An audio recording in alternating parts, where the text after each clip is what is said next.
নদিয়ার মদনপুর কেন্দ্রীয় আদর্শ বিদ্যালয়ের ৭৫ বর্ষ উদযাপন উপলক্ষে বিদ্যালয় পড়ুয়াদের লেখাপড়ার পাশাপাশি ফুটবল খেলায় উদ্বুদ্ধ করতে ৮ দলীয় ইন্টার স্কুল ফুটবল টুর্নামেন্ট অনুষ্ঠিত হলো। বিদ্যালয়ের নিজস্ব খেলার মাঠে ১৫ এবং ১৬ ডিসেম্বর এই দুদিনব্যাপী এই ইন্টার স্কুল ফুটবল টুর্নামেন্ট অনুষ্ঠিত হয়েছে। কল্যাণী এবং চাকদহ ব্লকের মোট ৮টি বিদ্যালয়ের ছাত্রছাত্রীরা অংশ নিয়েছিল এই খেলায়।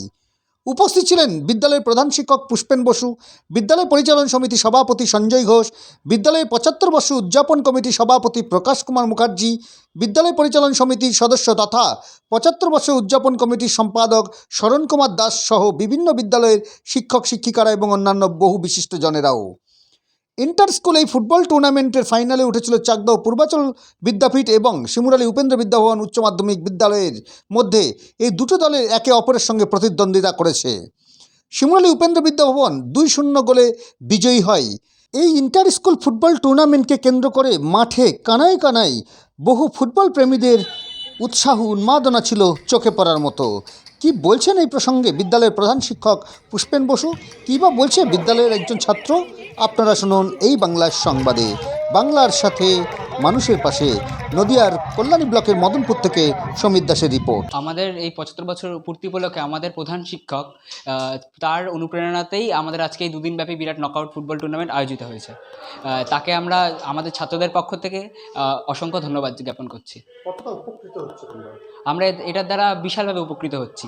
এটার দ্বারা শুধু আমাদের স্কুল নয়, পার্শ্ববর্তী আরও যে 7টি স্কুল তারাও উপকৃত হচ্ছে। কীরকমভাবে উপকার পাচ্ছে?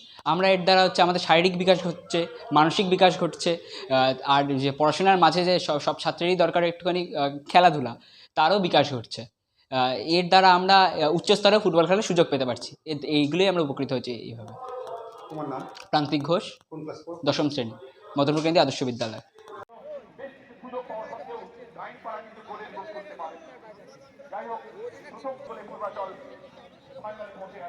এবার আমরা দ্বিতীয় সেমিফাইনাল দেখব। দ্বিতীয় সেমিফাইনালে মুখোমুখি হবে তারা দুর্দান্ত লড়াই করেছে, তারা দুর্দান্ত খেলেছে।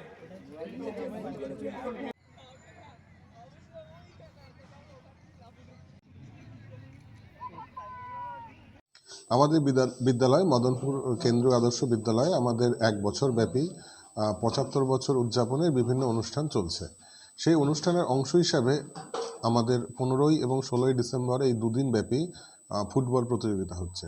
ফুটবল প্রতিযোগিতায় আমাদের পার্শ্ববর্তী বিভিন্ন স্কুল থেকে 8টা স্কুলের ফুটবল টিম অংশগ্রহণ করেছে এবং সেই 8টা টিমের মধ্যে আমরা ফুটবল প্রতিযোগিতা করছি। আজকেই অন্তিম দিন, আজকেই আমাদের দুটো সেমিফাইনাল এবং ফাইনালের মধ্যে দিয়ে আমাদের ফুটবল প্রতিযোগিতার সমাপ্তি হবে।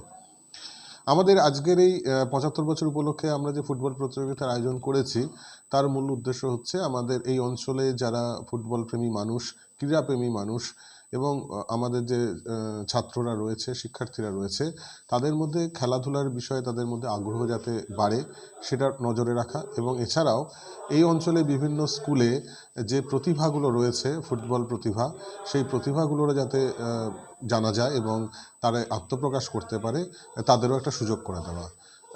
এটাই আমাদের মূল উদ্দেশ্য এই ফুটবল প্রতিযোগিতা আয়োজনের। Inter school football tournament. এই যে কোন কোন স্কুল অংশ নিয়েছে? আমাদের এখানে 8খানা স্কুল অংশগ্রহণ করেছে।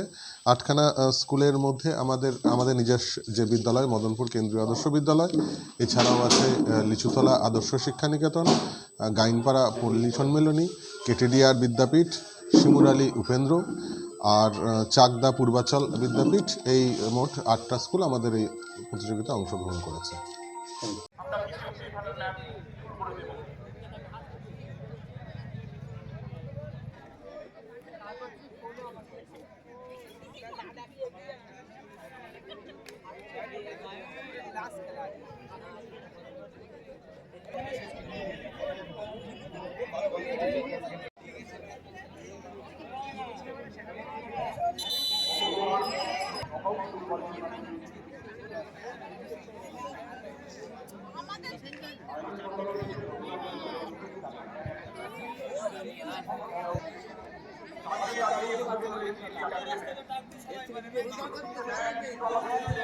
রেস্ট করে হয়।